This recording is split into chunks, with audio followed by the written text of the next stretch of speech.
ध्यान के द्वारा आत्म साक्षात्कार प्रेक्षा ध्यान के द्वारा स्वप्न स्वप्न हो साकार इस अभियान के द्वारा आत्म साक्षात्कार प्रेक्षा ध्यान के द्वारा आत्मना आत्मावलोकन है यही दर्शन है यही दर्शन अंतरात्मा में सहज हो सत्य का स्पर्शन सत्य का स्पर्शन क्षीण हो क्षीण हो संस्कार अंतर ध्यान के द्वारा आत्म साक्षात्कार प्रेक्षा ध्यान के द्वारा परम पावन परम आराध्य प्रातः स्मरणीय आचार्य श्री महाश्रमण जी के चरणों में शत शत नमन करते हुए हम आज का सत्र शुरू कर रहे हैं। त्रिपदी वंदना। वंदे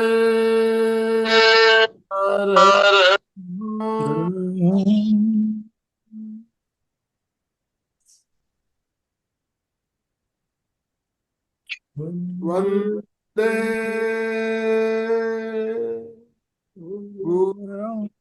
गुरुवरं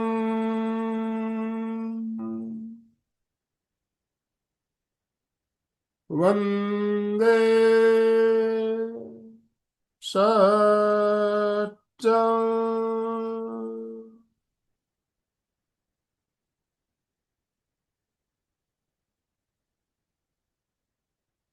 सभी साधक साधिकाओं को जय जिनेन्द्र, सुप्रभात। ओम अरहम ओम अरहम। बंधुओं और बहनों, हर सोमवार को हमारा परीक्षा ध्यान से संबंधित चर्चा सत्र बहुत ही शानदार तरीके से चल रहा है। हम परीक्षा ध्यान के एक एक अंगों पर चर्चा करते हुए बहुत सी नई बातें जान रहे हैं, समझ रहे हैं। आज हमारा चर्चा का विषय रहेगा चैतन्य केंद्र प्रेक्षा। प्रेक्षा ध्यान के जो 8 अंग बताए उसमें से एक अंग है चैतन्य केंद्र प्रेक्षा। चैतन्य केंद्र जैसे नाम से ही पता मालूम चलता है, चैतन्य मतलब जहाँ चेतना रहती है, केंद्र वो स्थान जहाँ पर चेतना घनीभूत होकर रहती है, वो स्थान उसे चैतन्य केंद्र कहा जाता है। तो चैतन्य केंद्र हमारे प्रेक्षा ध्यान में आचार्य महाप्रज्ञ जी ने ऐसे 13 चैतन्य केंद्र बताए जहाँ पर हमारी चेतना घनीभूत होकर रहती है। वैसे तो प्राण ऊर्जा पूरे शरीर में रहती है, लेकिन जहाँ जहाँ ये ज्यादा विशेष रूप से घनीभूत होकर रहती है उसे चैतन्य केंद्र कहा जाता है। एग्जाम्पल के लिए हम नदी का उदाहरण देते हैं। नदी में पानी पूरी नदी में होता है, कहीं गहरा होता है कहीं कम होता है, हर जगह पानी बराबर नहीं होता है। तो जहाँ जहाँ पानी गहरा होता है उसको हम केंद्र के रूप में समझ सकते हैं, जहाँ घनीभूत होकर चेतना रहती है। तो इन केंद्रों के बारे में हम बात करेंगे, 13 केंद्रों के बारे में जानेंगे, और चैतन्य केंद्र परीक्षा हमें क्यों करनी चाहिए इसके बारे में भी हम आप सभी से चर्चा करेंगे। तो आप चर्चा में सबको भाग लेना है। जब आपके मन में कोई प्रश्न हो, जिज्ञासा हो या प्रश्न पूछा जाए तो जवाब देना है। आप हैंड राइज करेंगे तो आपको ऑप्शन दिया जाएगा, और आप भी प्रयोग करने के बाद आपको कैसी अनुभूति होती है अपने अनुभव भी साझा कर पाएंगे। तो मैं ज्यादा समय लेना नहीं चाहूंगा। सविता जी हमारे साथ जुड़ चुकी है, हमारी आज की हमारी स्पीकर। तो आप सभी से निवेदन, अपने अपने वीडियो, वीडियो का ये है, चर्चा सत्र है, सबके वीडियो ऑन होने चाहिए। वीडियो ऑफ रहेंगे तो चर्चा में भाग नहीं ले पाएंगे। वीडियो ऑन रखेंगे और हैंड राइज करेंगे तो आपको अनम्यूट ऑप्शन दे दिया जाएगा। तो सविता जी आपसे निवेदन, आप आज का सत्र शुरू करें। Over to you. मरहम, गुड मॉर्निंग, सुप्रभात। हर बार की तरह सबके मुस्कुराते हुए चेहरों के साथ ही इस सेशन की शुरुआत करते हैं, और सबके वीडियोस ऑन होते हैं तभी मुस्कुराते हुए चेहरे भी नजर आएंगे। तो जैसे आनंदमल सर ने कहा कि चैतन्य केंद्र क्या है, ये तो आई होप सबको पता भी है। इनफैक्ट अगर आप बताना भी चाहे तो बता भी सकते हैं। देखा जाए तो हमारी चेतना वैसे तो पूरे शरीर में है, सबको पता है। अगर चेतना नहीं है तो अकेला शरीर कुछ भी नहीं कर सकता है। लेकिन फिर भी शरीर के कुछ हिस्सों में चेतना सघन रूप से है, और उन्हीं को, जहां पे चेतना सघन रूप से है, उन्हीं को चैतन्य केंद्र कहा जाता है। तो आचार्य महाप्रज्ञ ने इस तरह से 13 केंद्रों को चुना है शरीर के भीतर, जिनमें चेतना सघन रूप से है। अब देखा जाए तो मृग को सबने देखा होगा, कस्तूरी को ढूंढने के लिए पूरे जंगल का चक्कर वो लगाता रहता है। उसे नहीं पता है कि ये कस्तूरी की सुगंध मेरे भीतर से आ रही है, और वो जंगल में ही ढूंढता रहता है। इसी तरह हमारे भीतर भी अनंत शक्तियां, अनंत आनंद, अनंत शांति लहलहा रही है। तो बस हमें उन्हें बाहर निकालना है, उनका जागरण करना है। उन्हीं को जागृत करने का सबसे आसान तरीका है चैतन्य केंद्र प्रेक्षा। तो 13 जो चैतन्य केंद्र हैं, तो वो क्या है? क्या कोई बताना चाहेगा? चैतन्य केंद्र 13 है, उन पे ध्यान किया जाता है। क्यों किया जाता है? यस, अशोक जी। जय जिनेन्द्र। जय जिनेन्द्र। उसमें मेन हो गया शक्ति केंद्र, उसमें मूलाधार भी कहते हैं। और दूसरा हो गया स्वास्थ्य केंद्र, और तेजस केंद्र। तो उधर लगभग इनके अपने चैतन्य केंद्र का ही बता देता हूँ। और फिर तेजस केंद्र से ऊपर आता है अपन आनंद केंद्र, जहाँ से अच्छे केंद्र और पॉजिटिव थिंक चालू होती है। फिर होता है विशुद्धि केंद्र। विशुद्धि केंद्र से अपने ब्रह्म केंद्र, प्राण केंद्र, चक्षु केंद्र और अप्रमाद केंद्र। उसके बाद में दोनों भ्रुकुटी के बीच में दर्शन केंद्र, और ललाट के मध्य में ज्योति केंद्र, और शांति केंद्र, और ऊपर ज्ञान केंद्र। ऐसे यस, 13 केंद्र है। बहुत बढ़िया। और सतीश जी भी मैंने देखा वो एक्शंस के साथ सारे के सारे केंद्र साथ के साथ बता रहे हैं। और एक बार मैं इसी से रिलेटेड एक स्लाइड भी शेयर कर देती हूँ, जिससे बताया बिल्कुल सही है कि क्या क्या है। इनफैक्ट शक्ति केंद्र, जहां पर नाम ही शक्ति केंद्र है, तो पूरा शक्ति का भंडार है शक्ति केंद्र, जिसे मूलाधार चक्र कहा जाता है। जब उससे हम ऊपर की ओर उठते हैं तो नाभि से 4 उंगली नीचे पेडू का जो भाग है, सेंटर ऑफ पेडू, लोअर एब्डोमेन का सेंटर पॉइंट, जिसे कहा जाता है स्वास्थ्य केंद्र। और जब इस केंद्र पे ध्यान करते हैं, नाम इटसेल्फ हर का रिप्रेजेंट करते हैं कि हमारे स्वास्थ्य का विकास होता है। तेजस केंद्र, नाभि का भाग, तेजस्वता का विकास होता है। अब अगर जैसे हमने कहा मूलाधार, इसी तरह स्वास्थ्य केंद्र को कहते हैं स्वाधिष्ठान चक्र, तेजस केंद्र को कहते हैं मणिपुर चक्र, और ऊपर उठे तो आनंद केंद्र, अनाहत चक्र, आनंद का विकास, भावधारा हमारी निर्मल होती है, और आनंद केंद्र एक तरह से सेंटर भी माना जाता है सभी चक्रों का। चक्र के हिसाब से देखा जाए तो 3 चक्र ही उसके ऊपर हैं और 3 चक्र ही नीचे हैं। और केंद्र आनंद केंद्र, और इसके ऊपर अगर हम आते, यही से अध्यात्म का विकास होना शुरू हो जाता है। अध्यात्म का विकास तो हर केंद्र से ही हो रहा है। एक तरह से नीचे हमारी नेगेटिव एनर्जीज, और उन्हीं को जब हम धीरे धीरे ऊपर लेकर आते हैं तो वो पॉजिटिविटी में कन्वर्ट होती चली जाती हैं। तो ऊपर के केंद्र हमारी भावधारा को बदलते चले जाते हैं, हमारे विचारों को बदलते चले जाते हैं, और यही चैतन्य केंद्र प्रेक्षा का पर्पस भी है। गर्दन का सेंटर पॉइंट विशुद्धि केंद्र, विशुद्धि चक्र। विशुद्धि मीन्स विशुद्ध होना शुरू हो जाता है। हमारी वृत्तियां जो भी अभी तक नेगेटिव नकारात्मक सोच से रिलेटेड थी, धीरे धीरे सकारात्मक होती चली जाती है। फिर आ जाते हैं इंद्रियों के 4 केंद्र। इंद्रिया मीन्स जैसे हमारी जीभ हो गई, रसन इंद्रिय, नाक हो गई, कान हो गए, आंख हो गई। तो इन्हीं 4 इंद्रियों पर 4 केंद्र हैं। ब्रह्म केंद्र बोलते हैं टिप ऑफ द टंग। प्राण केंद्र हो गया टिप ऑफ द नोज। अप्रमाद केंद्र हो गया कान, बाहर से भीतर तक, और कानों के चारों ओर का एरिया भी अप्रमाद केंद्र कहलाता है। आंखें, आईबॉल्स, भीतर तक जाकर चाक्षुष केंद्र। तो अब यहीं से फिर से ऊपर के केंद्र आने शुरू हो जाते हैं। ललाट पर ही 3 केंद्र हैं। आईब्रोज का सेंटर पॉइंट, जिसे हम दर्शन केंद्र, आज्ञा चक्र कहते हैं। ललाट का मध्य भाग ज्योति केंद्र, और ऊपर का भाग दर्शन केंद्र, शांति केंद्र। शांति केंद्र, और ज्ञान केंद्र टॉप ऑफ द हेड। तो इस तरह से ये 13 चैतन्य केंद्र है।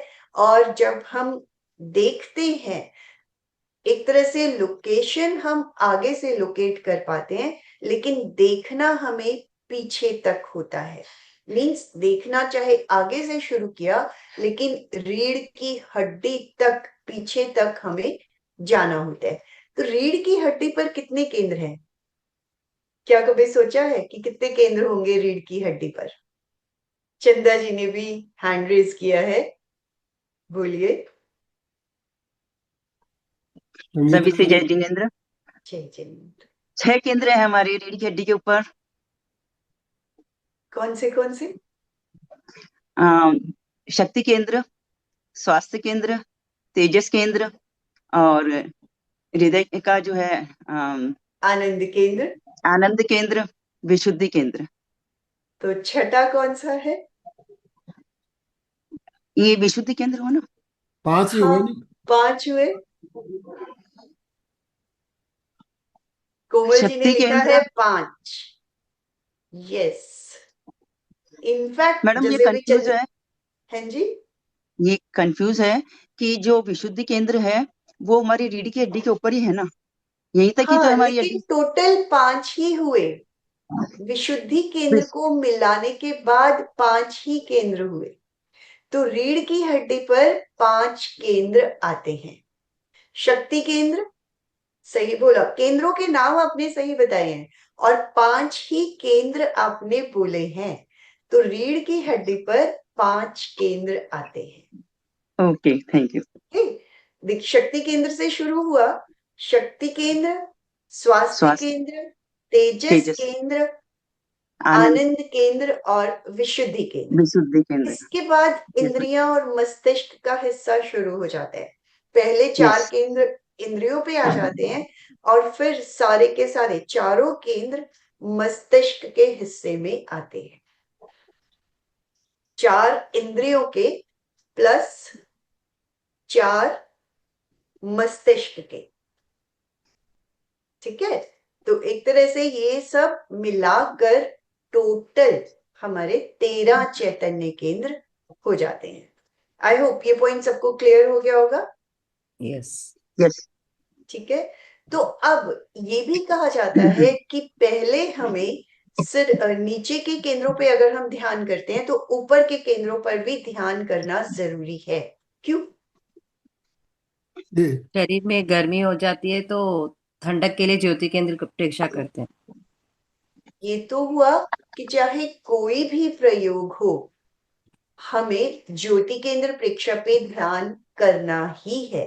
ये बात आपकी सही है कि गर्मी बढ़ जाती है तो जब हम लास्ट में ज्योति केंद्र प्रेक्षा पे ध्यान करते हैं तो वो न्यूट्रलाइज कर देती है, पूरे शरीर में उसका सही ढंग से सर्कुलेशन होना शुरू हो जाता है और जो गर्माहट पैदा हुई वो भी ठंडक में कन्वर्ट होनी शुरू हो जाती है।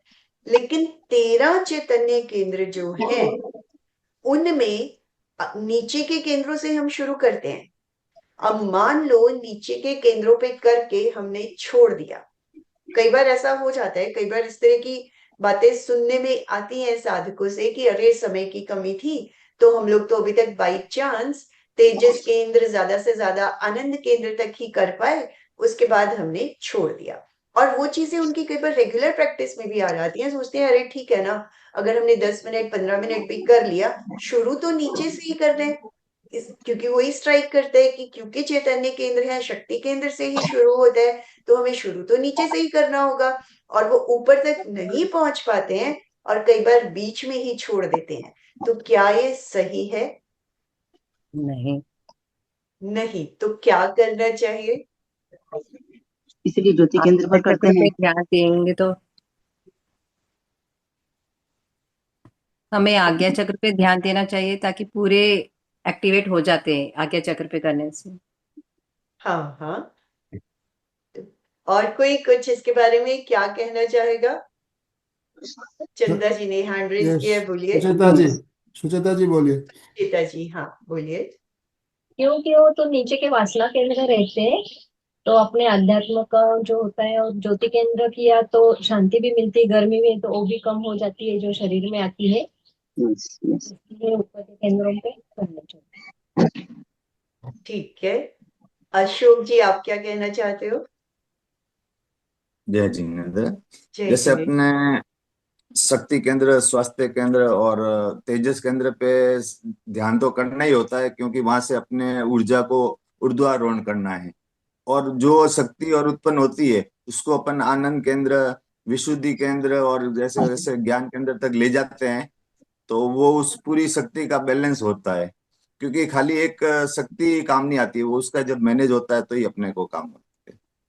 ये भी सही है। चंदा जी, आप भी कुछ कहना चाह रहे थे? यस मैडम, हम बोलना चाह रहे थे मैडम कि हम इसीलिए ज्योति केंद्र पर ध्यान करते हैं ताकि वापस हमें पूरा बैलेंस मिल जाए। ये आंसर तो सेम हो गया जो अभी दिया था संगीता जी ने भी। एक्चुअली में मेरा प्रश्न ये है कि अगर हम छोड़ देते हैं नॉर्मल रूटीन में, कई बार हम ये आदत बना लेते हैं कि ठीक है ना, चैतन्य केंद्र प्रेक्षा का ध्यान शुरू किया शक्ति केंद्र से और चलो यहाँ तक भी हो गया, इट्स ओके। ऊपर के केंद्र विकसित नहीं होंगे ना, ऊपर के केंद्र तो विकसित नहीं हो जाएंगे, प्राण हाँ, शक्ति नहीं आएगी उनमें। यस। अगर समय कम है और हम रूटीन में यही प्रैक्टिस कर रहे हैं, बट अशोक जी ने ये भी सही बताया क्योंकि शक्तियां तो हमारी नीचे की ओर ही हैं, तो नीचे की ओर अगर हम ध्यान करेंगे तभी तो उनका ऊर्ध्वारोहण कर पाएंगे। बट रेगुलर बेसिस पे अगर समय की कमी की वजह से हम तेजस केंद्र या आनंद केंद्र मैक्सिमम इतना ही करके छोड़ देते हैं, उससे बेटर है छोड़ने की बजाय हमें फील होता है अरे आनंद केंद्र पे कर तो लिया, इट्स ओके, ज्योति केंद्र पर तो ध्यान जरूर कर लें। और अगर समय कम ही है तो एक टाइम नीचे के केंद्रों को छोड़कर सिर्फ और सिर्फ ऊपर के ही चैतन्य केंद्रों पर ध्यान कर लें। जरूरी नहीं है कि नीचे केंद्रों पे ध्यान, अगर 13 के 13 पे कर रहे हैं तो वो तो बेस्ट है। लेकिन अगर समय की कमी है तो सिर्फ और सिर्फ ऊपर के सभी केंद्रों पर ध्यान कर लें। नीचे के केंद्रों को छोड़ सकते हैं, लेकिन सिर्फ नीचे के केंद्रों पे ध्यान करके ऊपर के केंद्रों को छोड़ने से हमारे भीतर ज्यादा प्रॉब्लम्स आती हैं। क्योंकि सिर्फ और सिर्फ हमने एनर्जीज को तो एक्टिव। कर लिया, एक्टिव, सक्रिय कर लिया, वो हमारे भीतर आ गई, लेकिन अब उनका यूज हो सकता है भौतिक वस्तुओं के लिए ही होना शुरू हो जाए, हमारी इच्छाएं कई गुना बढ़ जाए, चाहे वो बाहर से वस्तुओं से रिलेटेड है और चाहे वो काम वासना से रिलेटेड है, हर तरह की नेगेटिविटी हमारे भीतर आनी शुरू हो जाती है। और जब सिर्फ और सिर्फ ऊपर के ही केंद्रों पर ध्यान करते जी हैं तो सविता जी, जैसे चैतन्य केंद्र 13 बताए गए, चक्र बताए गए 7, हाँ जी, 7 चक्र से भी जुड़े हुए हमारे 7 चैतन्य केंद्र है, 7 केंद्रों का भी ध्यान हम कर सकते हैं। बिल्कुल, यस, सिर्फ 7 और 7 केंद्रों का भी ध्यान कर सकते हैं। बिल्कुल सही है कि इवन दो अगर हम, क्योंकि दर्शन केंद्र और ज्योति केंद्र दोनों ही एक तरह से आज्ञा चक्र का स्थान हो जाता है, यस, ये दोनों केंद्र मिलकर दर्शन केंद्र और ज्योति केंद्र, थर्ड आई, और इसी तरह शांति केंद्र और ज्ञान केंद्र सहसार चक्र हो जाता है। तो अगर हमने इस तरह भी इन पर ध्यान कर लिया तो भी सही है, और इंद्रियों के लिए समय मिलता है तो सही है, और बाई चांस कम समय है तो सीधे का सीधा वो इस चक्रों के हिसाब से भी केंद्रों पर ध्यान करके आगे बढ़ सकते हैं। चलिए। अशोक जी कुछ कहना चाह रहे हैं? मैम एक बात थी, जैसे अपने चक्र विज्ञान में बोलते हैं कि भी आपको मूलाधार केंद्र, मूलाधार चक्र पे लंब का रेड कलर पे ध्यान करो और उसको कंटिन्यूस ध्यान करो, तो आपके की जैसे प्रतीत तो वो बैलेंस हो जाएंगे। तो सिर्फ वो ध्यान करने से काम चल जाएगा? उसके बाद देखिए, एज पर प्रेक्षा मेडिटेशन तो ज्योति केंद्र प्रेक्षा करना बहुत जरूरी है, क्योंकि ये चीजें भी सुनने में आती हैं कि हमारी शक्तियां जागृत हो गई और उन शक्तियों का मिसयूज होते हुए भी देखा जाता है। ये चक्र तो हो गया जी एक्टिव, लेकिन जो भी हो अशोक जी, 5 मिनट 10 मिनट ज्योति केंद्र पर जरूर ध्यान जी करें। अशोक जी ने जो अभी बात कही, तो मैं इसके बारे में मैं थोड़ा सा कहना चाहूंगा। हमारा अगर नीचे का चक्र ब्लॉक है, जैसे चक्र जागरण में हम करते हैं, हमारे चक्र का ब्लॉक है, उसे खोलना है, तो जो चक्र हम ब्लॉक है वहां पे ज्यादा समय लगाना है, और बीज मंत्र का उच्चारण रंग के साथ किया जाता है चक्र को ब्लॉकेज खोलने के लिए। वो अलग प्रक्रिया है। चैतन्य केंद्र प्रेक्षा जो है हमारा, ये अलग है। तो वो चक्र जागरण की जो प्रक्रिया है वो लम बीज मंत्र, हम बीज मंत्र बोलते हुए रंगों के साथ किया जाता है, वो प्रक्रिया अलग है। इस जिस तरह से हमारा लेस्या ध्यान है, उसमें भी लेस्याओं के साथ हम कुछ केंद्रों में ध्यान करते हैं, रंगों के साथ करते हैं। तो अलग अलग है प्रयोग है। चैतन्य केंद्र प्रेक्षा में हम 13 केंद्रों का ध्यान करते हैं, और इसके साथ हमारी ग्रंथियां भी जुड़ी हुई है केंद्रों के साथ में, तो हम ग्रंथियों की बात भी करेंगे।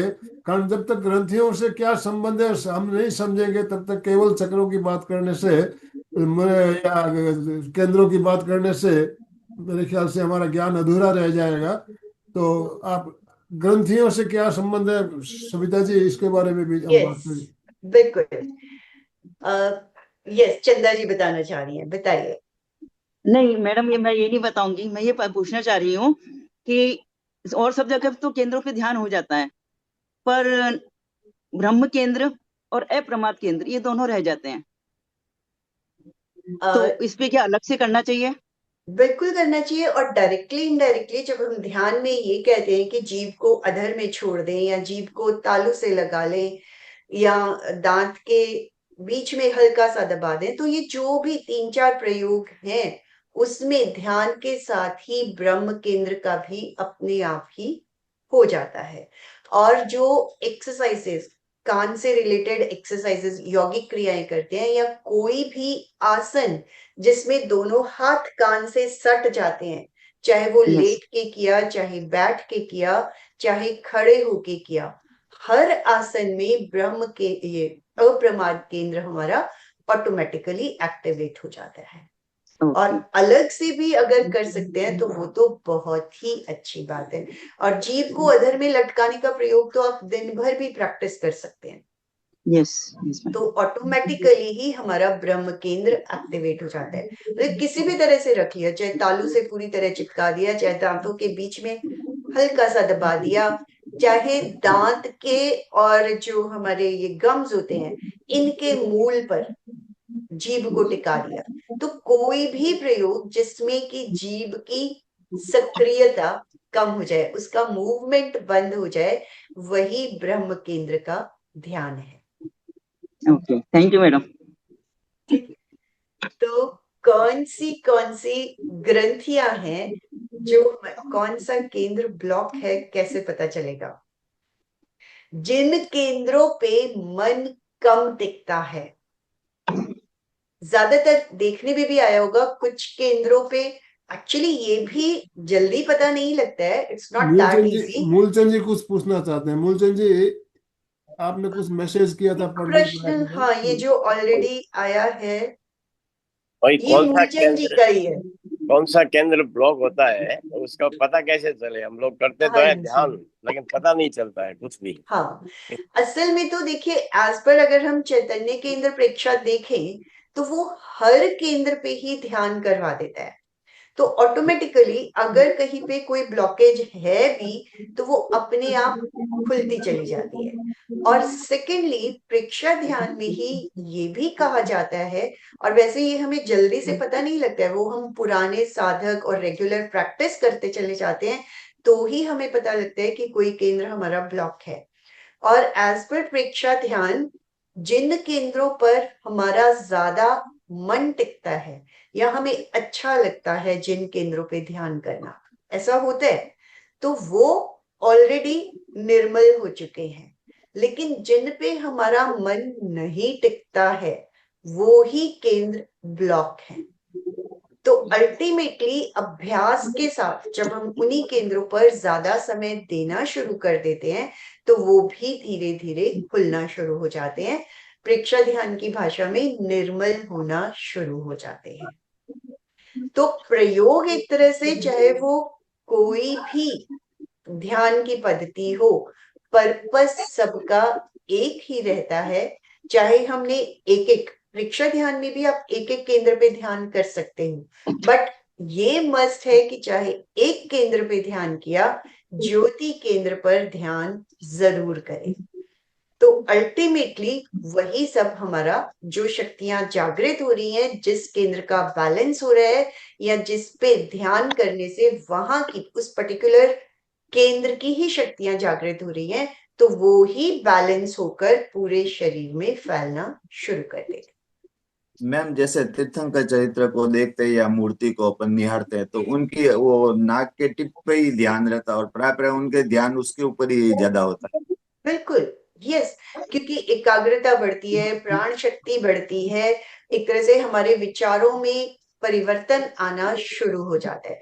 तो प्राण केंद्र से हमारी स्मरण शक्ति का भी, और बच्चों को तो ज्यादातर ये कहा ही जाता है कि नाक पे ध्यान कर लो, आईब्रोज के सेंटर में ध्यान कर लो, इस तरह के प्रयोग नॉर्मल वे में कहे जाते हैं। अब जिसे कह लो कि ध्यान का ज्ञान ही नहीं है, प्रेक्षा ध्यान भी नहीं पता है, या कोई और भी ध्यान की पद्धति है, हमें कुछ भी नॉलेज नहीं है, लेकिन बचपन से फिर भी हम लोग सुनते भी आए हैं कि अरे आईब्रोज के सेंटर में ध्यान कर लो, अरे नाक के टिप पे ध्यान कर लो। इन चीजों के बारे में तो अक्सर कहा जाता है। तो इन पे भी अगर ध्यान, और फिर अल्टीमेटली है तो ऊपर के ही केंद्र ना, नीचे के केंद्रों पे तो कभी नहीं कहा गया कि अरे नाभि पे ध्यान कर लो। क्या कभी बचपन में किसी ने सुना है कि नाभि पे ध्यान कर लो? नॉट गुस्सा भी एट ऑल। है ना, नाक नाक के इसी किया तो गुस्सा आया तो नाक, बोलते नाक हाँ, लो सबसे मराठी। ज्यादा नाक पे ही ध्यान करने को हम लोग बचपन से सुनते हुए आ रहे हैं। तो अल्टीमेटली ऊपर के केंद्र का ही ऑटोमेटिकली चुनाव हुआ है, हमारी शक्तियों का विकास, बैलेंस अपने आप होना शुरू हो जाता है। तो कौन से केंद्र पर कौन सी ग्लैंड है, कोई बताना चाहेगा? एक या दो भी पता है तो भी चलेगा, सारी पता है तो भी सही है। तेजस केंद्र पे एडिनल ग्लैंड है। यस, बिल्कुल सही। नंद केंद्र पर थाइमस। यस, विशुद्धि केंद्र पर पैराथाइमाइड। थायराइड एंड पैराथायराइड, एकदम सही, बिल्कुल सही। शांति केंद्र पर हाइपोनेसम कौन सा हो? कहाँ पे? ज्योति शांति केंद्र पे। केंद्र पे। शांति केंद्र पे कौन सा है? शांति आवाज, हाइपोथैलेमस। हाइपोथैलेमस। यस, बिल्कुल सही, जितनी इन्होंने बताई है एकदम सही बताई है। अब एक आज्ञा बार चक्र पे पिट्यूटरी ग्लैंड है। सीक्वेंस पिट्यूटरी आज्ञा ग्लैंड, चक्र पे पिट्यूटरी ग्लैंड। यस, बिल्कुल सही, एकदम सही। पिन्यूल और पिट्यूटरी पिन्यूल पिट्यूटरी, तो अब बिल्कुल सही बताई है सबने। और अब नीचे से एक एक केंद्र के साथ उनको कनेक्ट करते हुए चलते हैं। शक्ति केंद्र और स्वास्थ्य केंद्र दोनों ही गोनाड्स, जो कि हमारे सेक्स से रिलेटेड हार्मोन्स को निकालता है, उन्हें बैलेंस करता है। ओवरीज और टेस्टिस इसके मुख्य अंग है। फिर आ जाता है एड्रिनल ग्लैंड, जो है हमारे तेजस केंद्र पर, जो और जितने भी नेगेटिव इमोशंस हैं, डर, गुस्सा, अहंकार, इस तरह के इमोशंस आते हैं एड्रिनल ग्लैंड से, तेजस केंद्र से। तो एक तरह से ये सभी के सभी इमोशंस नेगेटिव हुए। अगर हम इन्हीं पर सिर्फ ध्यान करते रहते हैं तो इन्हीं की प्रबलता बढ़ती चली जाती है। इनको बढ़ाकर ऊपर तक हमें लेकर आने हैं। परीक्षा ध्यान के मैक्सिमम प्रयोग इन्हीं से रिलेटेड है। अब अंतर यात्रा का देखें तो वो भी यही प्रयोग है, नीचे से ऊपर तक आने। चैतन्य केंद्र परीक्षा का देखें तो वो भी नीचे से ऊपर तक आने का ही प्रयोग है। लेशा ध्यान देखें तो वो भी ऊपर के ही केंद्रों पर ध्यान केंद्रित करने का प्रयोग है। तो अब आ जाएं अनाहत चक्र, आनंद केंद्र, जिसे आपने बताया थाइमस ग्लैंड। तो जो थाइमस ग्लैंड मीन्स आनंद, आनंद ही आनंद हमारे अंदर लेकर आती है। और ये भी देखा होगा 14 साल तक के बच्चे तो हमेशा ही आनंद से भरे रहते हैं। उसके बाद धीरे धीरे हमारे नेगेटिव इमोशंस हावी होने होते हैं, या हम बाहरी दुनिया से जुड़ते चले जाते हैं, हमारा आनंद भी धीरे धीरे कम होना शुरू हो जाता है। यानी थाइमस ग्लैंड जो है वो 14 साल की उम्र तक तो बहुत एक्टिव रहती है। फिर वो धीरे धीरे, ये एक नेचुरल प्रोसेस है, धीरे धीरे उसका एक्टिवेशन कम होना शुरू हो जाता है। लेकिन अगर हम ध्यान के प्रयोग निरंतर करते चले जाते हैं तो हमारी थाइमस ग्लैंड का एक्टिवेशन जितना हमें हमारी उम्र के हिसाब से, समय के हिसाब से चाहिए होता है, क्योंकि एज ए नेचुरल प्रोसेस वो धीरे धीरे कम होना शुरू हुआ, लेकिन बिल्कुल कम ना हो जाए उसके लिए अगर हम चैतन्य केंद्र परीक्षा, अंतर यात्रा, इवन काय उत्सर्ग, ये जितने भी प्रयोग हैं करते चले जाते हैं तो हमारी आनंद की ग्रंथि भी एक्टिवेटेड रहती है। यस सुचेता जी, क्या? अगर बचपन में अगर माहौल अच्छा नहीं हुआ आनंद केंद्र पर, उसका असर पड़ता है और आगे चल के वही उनकी ये रहती है, ऐसे होता है क्या? थोड़ा बहुत असर तो माहौल का भी पड़ता है, बट उसमें भी अगर हम छोटी छोटी क्रियाएं, मतलब बचपन की अगर हम लगाएं तो महाप्राण ध्वनि को भी अगर उसमें जोड़ दिया जाए, सिर्फ और सिर्फ महाप्राण ध्वनि अगर हम बच्चों को करवाते चले जाते हैं तो चाहे कैसा भी माहौल है, थोड़ा बहुत असर हमारी इन आंतरिक शक्तियों का बाहर के माहौल पर पड़ता है। क्योंकि बच्चों को हम बहुत ज्यादा चैतन्य केंद्र परीक्षा या इस तरह के प्रयोग तो नहीं करवा सकते हैं, तो वही हुआ कि कभी कभार प्राण केंद्र पे ध्यान करवा दिया, ज्ञान केंद्र पे ध्यान करवा दिया, और महाप्राण ध्वनि तो रेगुलर उनके जीवन का हिस्सा बना दिया। ऑटोमेटिकली ही इवन महाप्राण ध्वनि करते हैं तो श्वास परीक्षा भी दीर्घ श्वास महाप्राण ध्वनि में ऑटोमेटिकली होना शुरू हो जाता है। महाप्राण ध्वनि करते करते ही हमारा श्वास ऑटोमेटिकली दीर्घ होता चला जाता है। तो इस तरह से ये छोटे छोटे प्रयोग अगर हम करते चले जाते हैं तो चेंजेस भी आते चले जाते हैं। ठीक है, ये हुआ थाइमस ग्लैंड। और जैसे यहाँ पे बताया थायराइड एंड पैराथायराइड, थायराइड से रिलेटेड रोग तो हमें अपनी डे टू डे लाइफ में अक्सर नजर आते हैं। तो जब थायराइड से इतनी तरह के रोग हो जाते हैं, जस्ट इमेजिन और हार्मोन्स का भी तो इम्बैलेंस होता ही होता है। और उसी तरह बहुत सारी मेडिसिन भी लेते रहते हैं, हम डॉक्टर्स टेस्ट करते हैं, दवाइयां चलती रहती हैं, तो वही बात हर हार्मोन के बैलेंस की आती है। तो थायराइड को भी, थायराइड हमारा काम क्या करता है? चयापचय का बैलेंस। चयापचय क्या है? ये शब्द तो हम अक्सर सुनते हैं, लेकिन चयापचय है क्या? मेटाबॉलिज्म का प्रोसेस क्या है? ये तो मैंने ट्रांसलेट कर दिया, इट्स ओके। एक्चुअली में श्वास जो हम लेते हैं, दो ही चीजें सबसे इंपॉर्टेंट है, भोजन और श्वास। हमारे जीवन को चलाने के लिए श्वास जरूरी है, भोजन भी उतना ही जरूरी है। अगर हमें भोजन नहीं मिलता है तो भी अल्टीमेटली शरीर धीरे धीरे खत्म होना शुरू हो जाता है। तो भोजन से जो एनर्जी मिलती है, उसको, भोजन खाने से जो एनर्जी हमारी कन्वर्ट होती है, इनफैक्ट वो काम है चयापचय। मेटाबॉलिक प्रोसेस जो है वो एनर्जी में ही भोजन को कन्वर्ट करता है।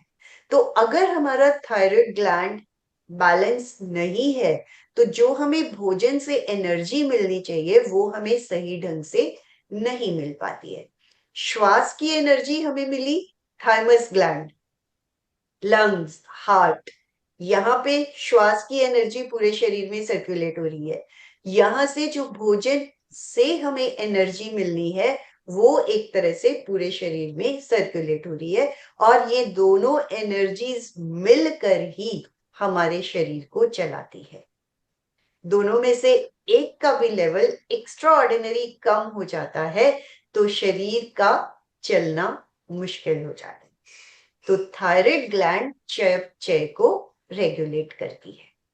इसके बाद इंद्रियों का तो काम हमें पता ही है, और इन्हीं इंद्रियों पर जब हम ध्यान करते चले जाते हैं तो यही इंद्रियां ऑटोमेटिकली और एक्टिव होती जाती हैं, और ब्रह्म केंद्र हमें हमारी जो इच्छाएं हैं उनको भी बैलेंस करता है, मैनेज करता है।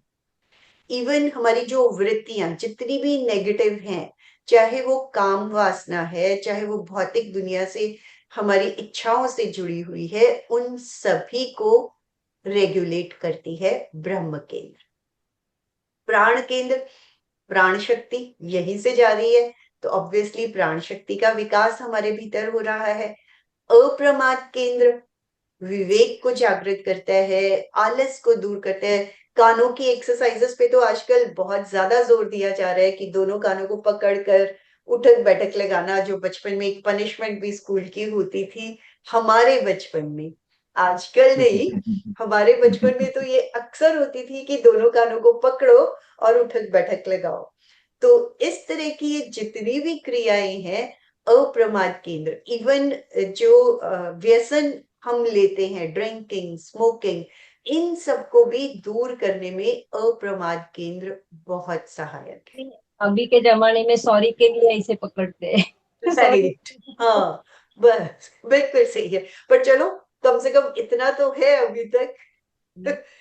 तो कान जो है हमारा, और एक तरह से कान अगर देखा जाए तो गर्भ में जिस तरह से बेबी होता है वही शेप हमारे कान की है।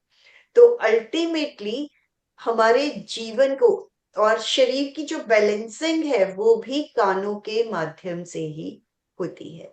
दोनों कान पूरे शरीर का बैलेंस बनाए रखते हैं। और चाक्षुष केंद्र हमारी देखने की शक्ति, बाहर और भीतर दोनों तरह की शक्तियों का जागरण होता है। दर्शन केंद्र पर भी आप लोगों ने सही बताया कि ये हमारा पिनियल ग्लैंड का स्थान है। पिनियल नहीं, pituitary, master gland, pituitary gland दर्शन केंद्र पर पिट्यूटरी ग्लैंड है, जिसे कि मास्टर ग्लैंड कहा जाता है।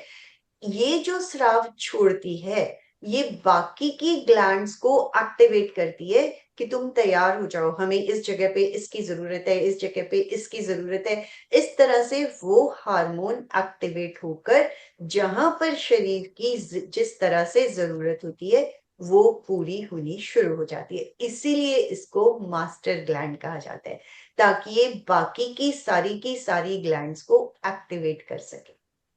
और अगेन ये भी होता है, excess of everything is bad. जब इसको बार बार और जरूरत से ज्यादा काम करना पड़ेगा तो ऑब्वियसली हर ग्लैंड की अपनी एक लिमिटेशन है। जैसे शरीर का भी जरूरत से ज्यादा अगर हम काम लेते हैं तो वो थकना शुरू हो जाता है, उसको भी बीच बीच में रेस्ट चाहिए। वही बात ग्लैंड्स की भी है, अगर उनसे लगातार सिक्रीशन स्राव होता ही रहेगा तो उनकी भी तो एक लिमिटेशन है। उसके बाद वहां पर भी वो खत्म होना शुरू हो जाता है और अल्टीमेटली शरीर में रोग होने शुरू हो जाते हैं। तो ये हुआ हमारा पिट्यूटरी ग्लैंड। अब उसके बाद आ गया पिनियल ग्लैंड। ये जो शांति केंद्र का स्थान हुआ, और इवन उसमें भी ये कहा जाता है ज्योति केंद्र से लेकर ज्योति केंद्र का जो मेन स्थान हो जाता है ये pineal gland. Pineal, pituitary, hypothalamus, actually तो तीनों बिल्कुल पास पास ही सिचुएटेड है, इनका डिस्टेंस बहुत ज्यादा नहीं है। इसीलिए यही कहा जाता है कि पूरे मस्तिष्क की कंट्रोलिंग पिनियल, पिट्यूटरी और हाइपोथैलेमस से होती है। लोकेशन वाइज बहुत ही पास पास तीनों सिचुएटेड है। स्लाइड मैं शेयर कर सकती हूँ लेकिन उसको मैंने ओपन करके नहीं रखा हुआ था। हम इस चर्चा को अगले सप्ताह भी कंटिन्यू रखेंगे, कुछ बातें और भी है। देखिए, आपने बताया 14 साल तक हमारे जो हार्मोन्स होते हैं उसके बाद में चेंजिंग होती है, तो आज किशोरावस्था में लड़के हो या लड़की, शरीर में परिवर्तन होता है तो ग्रंथियों के स्राव के वजह से ही होता है। इस पर भी हम चर्चा करेंगे। तो अभी हमारा प्रैक्टिकल का समय हो रहा है, 15 मिनट का हम ध्यान भी करना चाहेंगे। तो इस चर्चा को हम अगले सप्ताह, बाकी जो हमारे छूट गई है चर्चा, नेक्स्ट वीक यस, कर लेंगे। ठीक है, बिल्कुल सही है। हालांकि 15 मिनट में चैतन्य केंद्र प्रेक्षा जस्ट टच ही होगा, आज सिर्फ उसको टच ही कर लेते हैं, इट्स फाइन। बट अगले हफ्ते चैतन्य केंद्र प्रेक्षा पर अच्छे से ध्यान करेंगे ताकि एक एक केंद्र पे थोड़ा थोड़ा समय दे सके। आज सिर्फ इसको कर लेते हैं। हाँ जी, और एखादा लम वम ऐसे एक बीजाक्षर लेके कर सकते हैं क्या? वो भी चैतन्य केंद्र प्रेक्षा अलग ध्यान है, बीजाक्षर का ध्यान अलग हो जाता है। अच्छा, उसमें पर्टिकुलरली हम फिर 5 ही केंद्रों को लेकर करते हैं, तो वो उन देखिए, बीजाक्षरों का ध्यान हुआ, नॉट चैतन्य चैतन्य केंद्र केंद्र। प्रेक्षा, चैतन्य केंद्र प्रेक्षा में कोई मंत्र भी नहीं है, खाली देखना और वहां पे जो प्रकंपन हो रहे हैं उसको अनुभव करना, यस, प्रकंपनों को फील करना है। ना इसमें कोई बिल्कुल मंत्र लिया जाता है ना रंग लिया जाता है, केवल देखिए वहां जो हो रहा है वाइब्रेशन, प्रकंपन, उसको फील करना है। आप बिल्कुल। जो बात कर रहे हो लम बीज मंत्र, वो अलग है, वो प्रयोग अलग है। ये चेतन केंद्र में ना तो कोई कलर ना कोई मंत्र, केवल वहां के वाइब्रेशन को फील करना है, वहां क्या हो रहा है उसको देखना है। जो कुछ हो रहा है, जैसे हर प्रयोग में कहा जाता है ना, स्पंदन, प्रकंपन, वाइब्रेशन, झंझनाहट, सनसनाहट, जो भी कुछ अनुभव में आए सिर्फ और सिर्फ उसी को फील करना। और जैसे बताया, आगे से हमें पीछे तक चैतन्य केंद्रों पर जाने, क्योंकि देखना आगे से आसान होता है लेकिन चित्त को लेकर हमें पीछे तक, केंद्र सारे के सारे रीढ़ की हड्डी पर हैं, आगे से पीछे तक चित्त को फैलाना है। तो एक तरह से आज छोटा सा ही प्रयोग करते हैं। नेक्स्ट मंडे को चैतन्य केंद्र को अच्छे से 30 to 40 मिनट्स देके इस प्रयोग को करेंगे। मैम, इसको अपन इसी हिसाब से भी समझ सकते हैं, जैसे अभी बरसात का टाइम है तो जहाँ पे गड्ढा होता है वहां पे पानी भर जाता है, जैसे वो शक्ति केंद्र और तेजस केंद्र हो गए। अभी उस पानी को अपन जहाँ जरूरत है या वहां से हटाना होता है तो दूसरी जगह बिखेरते हैं, तो वो अपने आनंद केंद्र है, विशुद्धि केंद्र है, शक्ति केंद्र तक उसको फेंक देते हैं, तो जहाँ पे ज्यादा है वहां से भी कम हो जाता है और वहां से गंदगी साफ हो जाती है। बहुत हाँ, सुंदर। एग्जाम्पल तो अच्छा है, गुड, बहुत बढ़िया, ओमर, हाँ। बहुत सही। हाँ, मैं मीन्स वही है मैं शक्ति। मैं मैं ये कह रहा था, ये नाक पे ध्यान करते हैं ना, टिप पे, हाँ तो जी, नाक गायब हो जाती है, तो ये एक्टिव हो रहा है या मतलब बिल्कुल सोया हुआ है केंद्र? इसको जागृत करना पड़ेगा। नाक के टिप पे ध्यान करते ही नाक गायब हो जाती है मेरी, दिखना बंद हो जाता है नाक। तो वैसे तो अच्छी बात है। इनफैक्ट हम चैतन्य केंद्रों पे या शरीर पे ध्यान कर रहे हैं तो अल्टीमेटली हमें उसका भान ही बंद हो गया है। प्रैक्टिकली तो देखा जाए, और कोई वाइब्रेशंस फील होती है या सिर्फ नाक, मतलब नहीं, अदरवाइज? सिर्फ नाक ही गायब होती है, ऐसा लगता है नाक पे ध्यान करते ही आंख का ध्यान जाते ही मतलब वो गायब हो या तो जाती है, ऐसा ये हो लगता है। सकता है आप लंबे समय से सिर्फ नाक पे ही ध्यान कर रहे हैं, तो आपकी जागरूकता वहां पे बढ़ गई है, अब हो सकता है जिससे श्वास कि के आप, प्रयोग कर रहा हूँ तो। हाँ, क्योंकि ऐसा होता है जब हम लगातार कहीं पे ध्यान करते चले जाते हैं, और शरीर पे भी पूरा ध्यान, शरीर प्रेक्षा का ध्यान कहा जाता है, कायोत्सर्ग में कहा जाता है चित्त शरीर और आत्मा को अलग फील करें, मीन्स हम इतना गहरा उतर गए हैं कि हमें शरीर का भान ही नहीं रहा। तो प्रैक्टिकली वो भी हो सकता है कि हम ध्यान करते करते इतनी गहराई में चले जाते हैं, और विद इन अ सेकेंड, क्योंकि जब आदत बिल्कुल पड़ गई है तो हम 1 मिनट में भी उसमें गहराई में जा सकते हैं, तो सविता इतनी जी, गहराई में इसीलिए चले गए। एक प्रयोग नासाग्र ध्यान का प्रयोग भी किया जाता है, केवल नाक के अग्रभाग में ध्यान, और वहां पे बहुत सी फीलिंग आती है, कभी ठंडक महसूस होती है, कभी गर्मी महसूस होती है, नाक के अग्रभाग पे उसको फील करना नासाग्र ध्यान का बारे में भी कहा जाता है। तो एक ऐसा ध्यान का प्रयोग भी करवाया जाता है, नासाग्र ध्यान। हम्म, पर धीरे उसमें धीरे। एक बात जानने को उसमें एक बात जानने को मिलती है, जब अपन नाक की टिप पे देखते हैं तो वो आंखों की पलकें ऊपर नहीं जाएगी, जब उसको 90 डिग्री पे लाएंगे आंखों की पलकों को अंदर से, तभी वो आंखें की पलकें खुलते, नहीं तो लॉक हो जाती है। बिल्कुल। तो ना ये, कोमल जी कुछ कहना चाहती है? समय हमारा थोड़ा ही बचा है, हम प्रश्न कोई है तो अगले सप्ताह ले लेंगे, हमें 10 मिनट का प्रैक्टिकल भी करना है हमें। कोमल जी बोलिए। हाँ, कोमल जी और सुशील जी का भी हैंड रेज है। मुझे ये पूछना था कि जब हम अनुलोम विलोम प्राणायाम करते हैं तो हमारा ध्यान इधर नाक के अग्रभाग पर ही होता है, तो क्या वो नासाग्र ध्यान हो जाता है? यस, डायरेक्टली इनडायरेक्टली प्राणायाम से भी हमारा नसाग्र ध्यान हो जाता है। अब हम उसके प्रकंपन तेजस केंद्र पे लेके जाते हैं, तो वो हमारा तेजस केंद्र का भी ध्यान हो जाता है, पेट को फुलाना, हम्म। भीतर ले जाना। तो हम्म। एक ही ध्यान, कई ध्यान उसमें मैनेज हो जाते हैं। That's true. सुशील जी। हाँ, सविता जी, मैं ये पूछ रहा था कि हमारे जितने भी चैतन्य केंद्र हैं, उन सब में बाहर से अंदर जाना पड़ता है हमको, यस। और ज्ञान ज्ञान केंद्र पर भीतर से बाहर आना पड़ता है। नहीं, देखिए, जो रीढ़ की हड्डी पे हैं, 5 केंद्र हमारे रीढ़ की हड्डी पे हैं, उन्हीं में बाहर से भीतर जाना है। अब जैसे इंद्रियों पे कर रहे हैं, तो नाक की टिप और जीभ की टिप पर ही हमें ध्यान देना है। अब कान और आंख, इनमें भी बाहर से भीतर तक और पूरा एरिया कवर करना है। और ज्ञान अब जब ज्ञान केंद्र पर।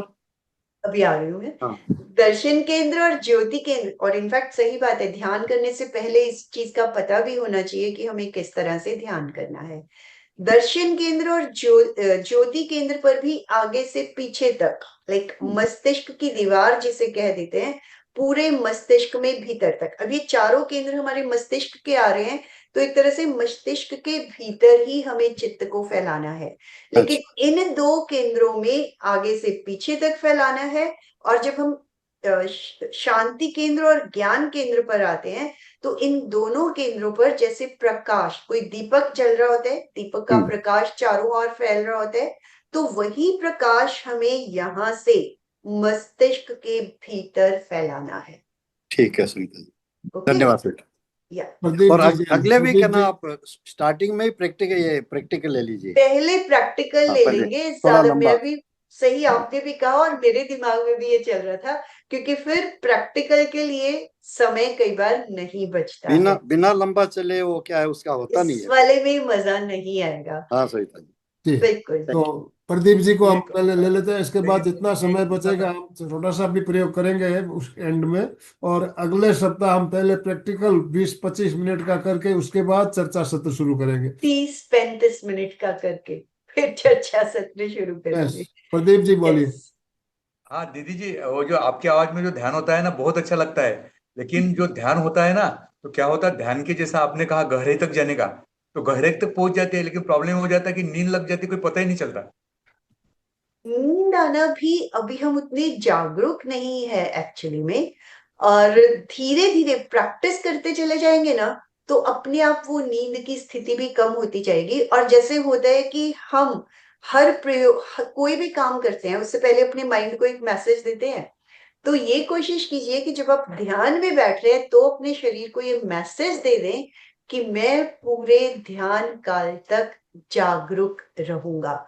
उसका एक एक शब्द विजुअलाइज करते हुए पूरे शरीर के एक एक सेल को ये मैसेज दे दें, ध्यान हाँ काल तक मैं पूरी तरह से जागरूक बना रहूंगा, नहीं, ये निद्रा मैसेज जो है और ना दीदी, तंद्रा में नहीं जाऊंगा। ये जागरूक रहने का मैसेज है ना, ये पूरे पूरे चले जाता है। लेकिन जागरूक रहने की अवस्था में क्या हो जाता है कभी कभी कि ऐसा पूरा ऐसा लगता है कि अपन ध्यान में पूरा खो गए, तो पता नहीं चलता। जागरूक रहना पता चलता कि कंसंट्रेशन चाहिए। लेकिन आपको आवाज और वो आ गया कि क्या होता है, ऊपर में इतना केंद्र वो जो एक्टिव हो जाता है और ऐसा लगता है कि कुछ ही नहीं है, बाहर की दुनिया से अलग हो जाती है। ये तो बहुत अच्छी बात है कि अगर हम्म। आप जागरूक रह के उसी पोजीशन को लाइक फील कर पा रहे हैं तो वो तो बहुत अच्छा है। और एक ही केंद्र पर भी मान लो आपको अच्छा लग रहा है, मैं उसी पे टिका रहा हूँ, उसी पे टिका रहा हूँ, टिके रहिए। तो अल्टीमेटली जैसे स्टार्टिंग में हमने बात भी की कि जो केंद्र हमारे प्रशस्त हो चुके हैं, निर्मल हो चुके हैं, उन पे हमें ज्यादा देर तक ध्यान करना अच्छा लगता है। बट कोशिश तो हमने सभी केंद्रों को ही जागृत करने की अल्टीमेटली करनी है। ठीक है। ओम अरहम। इनफैक्ट हैंड रेज तो मुझे लग रहा है एक और भी हुआ था, उन्होंने नीचे कर लिया, इट्स फाइन। अभी हमारे पास 5 मिनट हैं, तो 5 मिनट में केंद्रों पे तो पूरा ध्यान नहीं हो पाएगा, लेकिन उसमें ये भी एक होता है कि नीचे से ऊपर तक एक साथ सभी केंद्रों को देखा। तो हम इसी प्रयोग को अनुभव में लेकर आए। ठीक है। एक एक केंद्र को ही एक साथ हम रुक नहीं रहे हैं, लेकिन जैसे जैसे मैं केंद्रों का नाम लेती चली जाऊंगी, आप उन्हीं केंद्रों को देखते हुए ऊपर तक आए और आगे से नीचे तक, पीछे से ऊपर, आगे से नीचे, इस तरह से वो सर्कुलर मोशन में केंद्रों को अनुभव करते रहे। और फील करना है कि हम हर केंद्र को टच करते हुए जा रहे हैं और टच करते हुए ही नीचे आ रहे हैं। जिस भी आसन में सुविधा पूर्वक बैठ सके, आसन का चुनाव, और ध्यान करते हुए चश्मे को नीचे उतार दें। आसन का चुनाव, मुद्रा का चुनाव, वीतराग मुद्रा, कमर और गर्दन सीधी रहे, आंखें कोमलता से बंद, शरीर को ढीला छोड़ दें, कहीं कोई अकड़न जकड़न ना हो, रिलैक्स्ड फील करें, बाहर से भीतर तक एक एक सेल को ढीला छोड़ दें। पूरा शरीर शिथिल हो गया है, रिलैक्स्ड, शांत, शिथिल।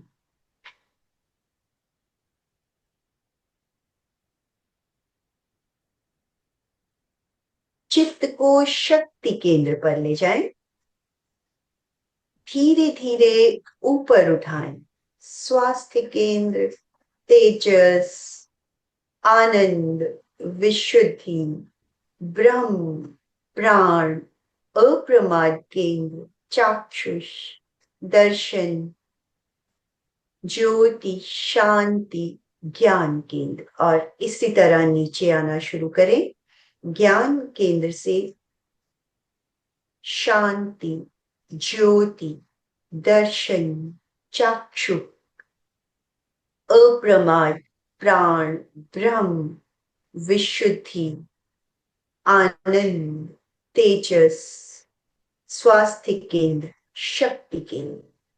तेजी से पीछे की ओर से ऊपर जाएं, आगे की ओर से नीचे आएं, प्रत्येक केंद्र को छूते हुए सर्कुलर मोशन में, प्राण के प्रकंपनों का अनुभव करते हुए।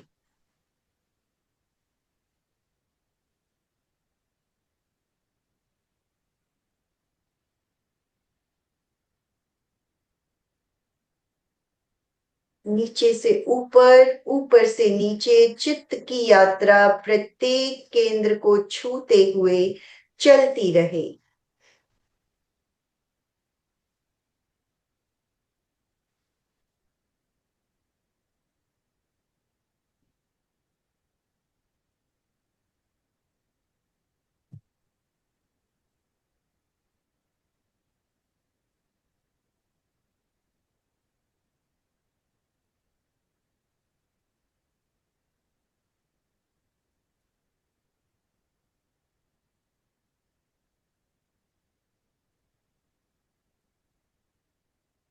सर्कुलेशन की गति को तेज करें।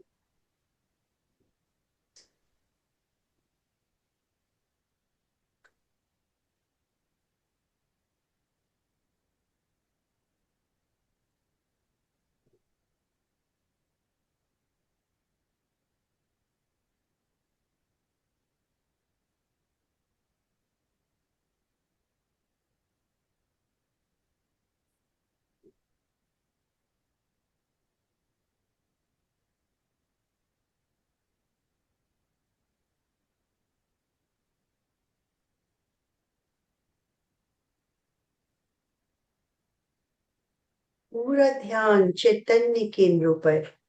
हो सकता है बीच बीच में प्रकाश भी दिखाई दे।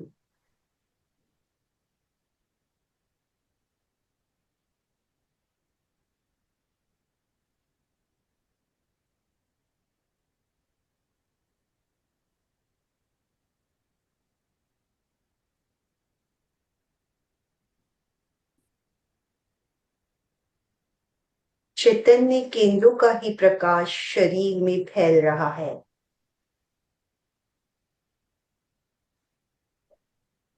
चित्त को ज्योति केंद्र ललाट के मध्य भाग पर ले आए।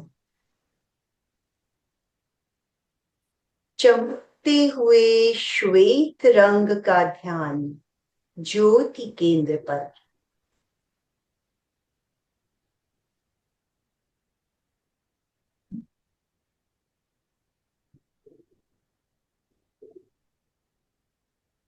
चित्त को पूरे ललाट पर फैला दें। चमकते हुए श्वेत रंग का ध्यान पूरे ललाट पर।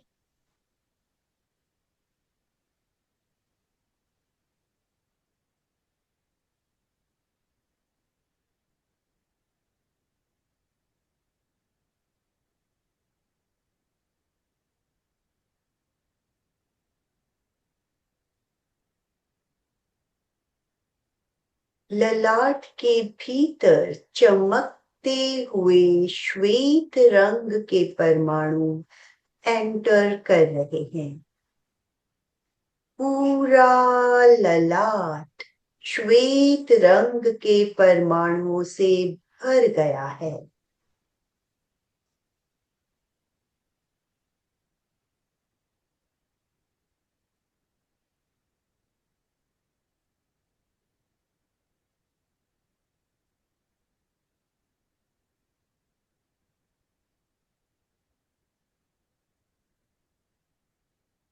शांति और आनंद का अनुभव।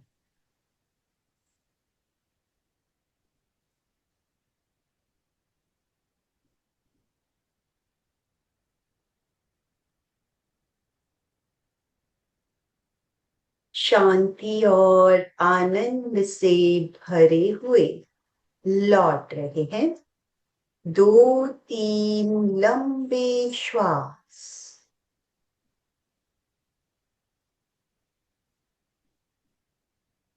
श्वास के साथ शरीर को सक्रिय करें।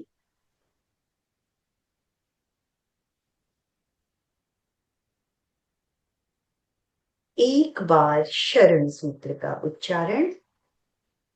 अर्हन्ते शरणं पवचामि। सिद्धे शरणं पवचामि। साहू शरणं पवचामि। केवलीपणत्तं धम्मं शरणं पवचामि। केवलीपणत्तं धम्मं शरणं पवचामि। हथेलियां आंखों पर। अंधेरे में आंखों को टिमटिमाएं। उंगलियों से रोशनी आने दें। हाथों को हटा। ओम अर्हम। ओम अर्हम। तो अभी हमने सारे चक्रों को एक साथ परिक्रमा करते हुए आगे से नीचे से ऊपर, ऊपर से आगे, पीछे से आगे और आगे से पीछे आते हुए वलयाकार जो चैतन्य केंद्र में हम आखिरी में जो प्रयोग करते हैं अंत में, उस प्रयोग को थोड़ी देर के लिए किया तो आपको अच्छा अनुभव हुआ होगा। एक प्रयोग आप करके देखें, आप ध्यान करते हो हमेशा तो आपको अभ्यास भी हो जाएगा। मैं कोशिश कर रहा हूँ अभी करने की, आप भी करें। हमारे चैतन्य केंद्र आप कल्पना कर लीजिए, वहां पे हर हर केंद्र पे लाइट बल्ब लगे हुए हैं और उसका एक स्विच बोर्ड है, उसमें 13 स्विच है, 13 स्विच है। आप जब कैंसर के बाद जब आप कल्पना शक्ति से शक्ति केंद्र के स्विच को ऑन करेंगे तो वहां आपको लाइट जलती हुई महसूस होगी। उसके बाद स्वास्थ्य केंद्र के स्विच को कल्पना से उस स्विच को ऑन करेंगे तो स्वास्थ्य केंद्र की बत्ती जल जाएगी। फिर उसके बाद तेजस केंद्र के स्विच, एक एक स्विच को ऑन करते हुए कल्पना से ज्यो ज्यो आप ऊपर आएंगे प्रकाश बढ़ता जाएगा, एक एक लाइट जलेगी, एक प्रकाश बढ़ता जाएगा।